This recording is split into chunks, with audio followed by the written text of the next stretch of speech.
Hi எல்லாருக்கும் வணக்கம். என்னடா இவன் தூங்காம இந்த நேரத்தில் வீடியோ பண்ணிக்கிட்டு இருக்கிறானே அப்படின்னு யோசிக்கிறீங்களா? என்ன பண்றது, இந்த நியூஸை பார்த்ததுக்கு அப்புறமா பேசலன்னு அப்படி நல்லாவா இருக்கும். FIFA world cup qualifier Portugal versus northern Ireland match. இந்த மேட்ச்ல நம்ம கிறிஸ்டியானோ ரொனால்டோ பண்ண சம்பவம் எல்லாருக்கும் தெரியும். கிறிஸ்டியானோ ரொனால்டோவுக்கு ரெட் கார்டு கொடுக்கப்பட்டுச்சு. கொய்யால் அதுக்கு முதல்ல எதுக்கு விஏஆர் போனாங்க அப்படிங்கிறது இன்னும் வரைக்கும் எனக்கு தெரியல. அதுவே ஒரு கொடூரமான ஒரு டிசிஷன் தான். இதுக்கு இடையில ஒரு கிரைங் இது வேற ஐரிஷ் ஃபேன்ஸ் மேல. சரி ரைட் விடுங்க, கிறிஸ்டியானோ ரொனால்டோவுக்கு ரெட் கார்டு கொடுத்தாச்சு அந்த எல்போ டேக்கிள்னால. இதுக்கப்புறமா இந்த மேட்ச் முடிஞ்சதுக்கு அப்புறமா ஒரு அனௌன்ஸ்மெண்ட் வருது. இந்த மாதிரி கிறிஸ்டியானோ ரொனால்டோ நெக்ஸ்ட் இயர் நடக்க போற இந்த FIFA வேர்ல்ட் கப் 2026 போர்ச்சுகலுடைய ஓப்பனிங் கேம்ல விளையாட முடியாது, ஒரு 3 மேட்ச் சஸ்பென்ஷன் வருது அப்படின்னு வந்துச்சு அனௌன்ஸ்மெண்ட். இது நடந்து இப்போ ஒரு 2 வாரம் தான் ஆச்சுன்னு வச்சுக்கோங்களேன்.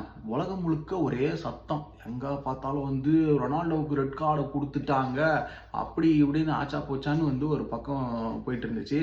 இப்போ இதை பத்தி பேச ஆரம்பிச்சுன்னு வச்சுக்கோங்களேன், நம்மளை அப்படியே மெஸ்ஸி பக்கம் ஓரம் கட்டிடுவாங்க. நீ எல்லாம் எப்படா ரொனால்டோவை பத்தி பேசலாம் அப்படின்னு சொல்லிட்டு இன்னொரு கூட்டம் கிளம்பி வந்துடும். சரி, இப்போ ஒயிட் ஹவுஸ் டின்னர் நடந்துச்சு 2-3 நாளைக்கு முன்னாடி.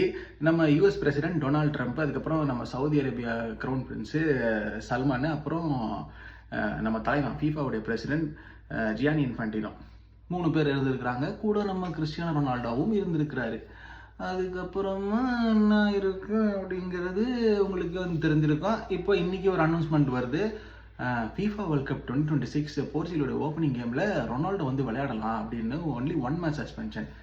எப்பட்றா இது, ஒன்றும் புரியலையே.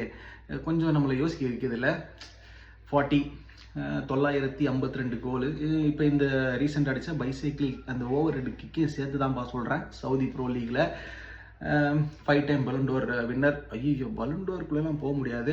எர்லின் ஹாலாண்டு தூங்கிட்டு இருக்கிறான்னு தெரியலையே. நிறைய பேருக்கு இங்கே ஜஸ்டிஸ் கொடுக்க வேணும்ப்பா. பலண்டோர் பற்றிலாம் பேச ஆரம்பித்தோம் அப்படின்னா.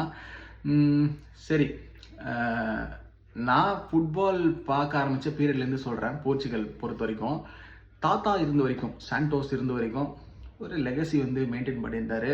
இன்ஃபேக்ட் சொல்லப்போனால் ஃபிகோ டெக்கோ இவங்களுக்கு அப்புறம் பார்த்தீங்க அப்படின்னா போர்ச்சுகலுக்கு ஒரு பாத்தை செட் பண்ணது அது கிறிஸ்டியானோ ரொனால்டோ மட்டும்தான். ஈவன் இந்த UEFA யூரோ 2016 அவங்க வின் பண்ணும்போது கூட எடரோட அந்த ஒரு லாஸ்ட் மினிட் கோல் ரொனால்டோ அப்படியே தூக்கி வச்சு கொண்டாடினாங்க. ஸோ அந்த மாதிரி ஒரு லெகசியை ஃபாலோ பண்ண ஒரு டீம் அது போர்ச்சுகல். என்ன இன்ன வரைக்கும் ஒரு வேர்ல்ட் கப் இல்லை. ஸோ அதுக்காக தான் போராடுறாங்க. ரொனால்டோவே சொல்லிட்டாரு, தலைவனே சொல்லிட்டான், இதுதான் என்னுடைய லாஸ்ட் FIFA வேர்ல்ட் கப்பாக இருக்கும் இந்த 2026. ஸோ அதுக்காக தான். உங்களுக்கு புரியுதா இப்போ இது என்ன லாஜிக் சென்ஸ்ன்னு? இல்லை யா, கொஞ்ச நாளைக்கு முன்னாடி போனவர் தான் நினைக்கிறேன். I think FIFA world cup 2026ஓட இந்த போஸ்டர் விட்டுருந்தானுங்க. அதில் ஒன்று பண்ணானுங்க பாருங்க, ரொனால்டோவுடைய ஃபோட்டோவே இல்லை. மறுபடியும் அந்த போஸ்டர் டெலீட் பண்ணிட்டு ஒரு ரீஎடிட் பண்ணி போட்டிருந்தாங்க. அதுக்கு கூட ஒரு கூட்டம் கிளம்பி ஆரம்பிச்சிட்டாங்க, ரொனால்டோவோட ஃபோட்டோ இல்லையா அப்படி அப்படின்னு சொல்லி.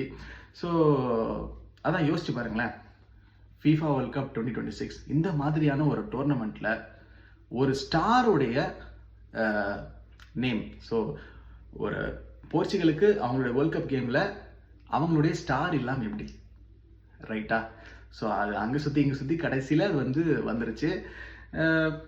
எனக்கு என்ன தோணுது அப்படின்னா, நான் என்ன யோசிக்கிறேன் அப்படின்னா, FIFAவுடைய இந்த ஒரு டெசிஷனை பற்றி நீங்கள் என்ன நினைக்கிறீங்க? இது முதல்ல கரெக்டா? எனக்கு அதான் புரியல. சரி, நீங்கள் என்ன நினைக்கிறீங்க அப்படிங்கிறத நான் தெரிஞ்சுக்கணும்ல, காமெண்ட்ஸில் சொல்லுங்கள்.